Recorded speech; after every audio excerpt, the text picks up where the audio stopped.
பொறியியல் கனவுகளை நனவாக்க நமது Rasi college of engineering counselling code 1437 Tambaram to Oragadam state highway Padappai. Keezhadi அகழாய்வுக்காக நிதி ஒதுக்கியது எடப்பாடி பழனிசாமி தலைமையிலான அதிமுக அரசுதான் என்று அதிமுக முன்னாள் அமைச்சர் மாஃபாய் பாண்டியராஜன் தெரிவித்துள்ளார். கீழடி அறிக்கையை தர அமர்நாத்துக்கு 10 ஆண்டுகள் ஆனது ஏன் என்றும் அவர் வினவியுள்ளார். எப்ப நீங்க அன்னைக்கு கொடுத்த அறிக்கையில ஒன்னு சொல்லியிருந்தீங்களே, இப்ப கொடுத்திருக்க அறிக்கையில என்ன சொல்லியிருக்காங்கன்னா, கிபி 5ஆம் நூற்றாண்டிலிருந்து கிமு 5ஆம் நூற்றாண்டு வரை. அப்படின்னா என்ன அர்த்தம்? தமிழர் நாகரிகம் 1000 வருஷத்துல ஏதாவது ஒரு வருஷத்துல இருந்திருக்கலாம். இதுதான் கண்டுபிடிப்பு.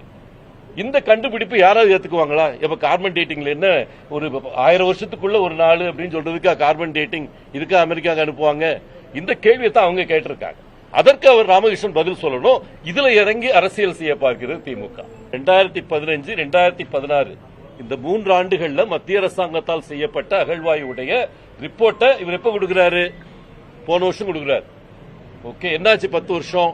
ஏன் 10 வருஷம் அந்த ரிப்போர்ட் கொடுக்கல? எத்தனை முறை நான் டெல்லி சென்று இருப்பேன் தெரியுமா அந்த ரிப்போர்ட்டை வெளியிட சொல்லி. ஏன்னா 3வது கட்ட அகழ்வாய்வு அம்மா இருந்தப்ப, புரட்சி தலைவி அம்மாவுடைய இறுதி ஆண்டு, அந்த ஆண்டுல ஸ்ரீராமன் ஒரு அதிகாரியை மாத்தி போட்டாங்க. ஸ்ரீராமன் அங்க மதுரையில கீழடியில பொறுப்பெடுத்து பண்ணிட்டு இருக்கிறாரு. அந்த கீழடி அகழ்வாய்வு அந்த 3வது கட்டம் நடந்து கொண்டிருக்கும் பொழுது அவர் இதுக்கு மேல தொடர்வதற்கு விருப்பம் இல்லை, இதுல மேட்டர் இல்லை அப்படின்னு நோட் வைக்கிறாரு. அவரை நான் 3 முறை சந்தித்தேன். என் வீட்டுல உட்கார வச்சு பேசினேன். எப்படிங்க அது இல்லாம இருக்கும்? எந்த பிரஷர் உங்களுக்கு இருக்கு? அந்த என்ன பிரஷர்னாலும் நாங்க அதை எடுத்து நின்று செய்வோம்னு சொல்லி. ஆனால் அவர் அவருடைய தனிப்பட்ட காரணங்களுக்காகவும் அவருடைய பார்வை, இதை ஒவ்வொருத்தருக்கும் ஒரு பார்வை இருக்கும். ராமகிருஷ்ணா தெலுங்கு பேசக்கூடிய தமிழர், இவர் பக்கா தமிழர்னு சொல்லக்கூடியவர் தான்.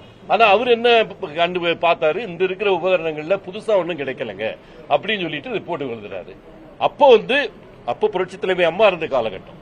அதற்கப்புறம் எடப்பாடியார் வந்தவுடன் அந்த இடத்துக்கு ஃபண்ட் ஒதுக்குனாங்க. ஆனா அம்மா எடுத்த முடிவு அம்மா எடுத்த முடிவு மத்திய அரசாங்கம் செய்யலனாலும் நம்ம எடுத்து செய்வோம் அப்படின்னு முடிவெடுத்தார்.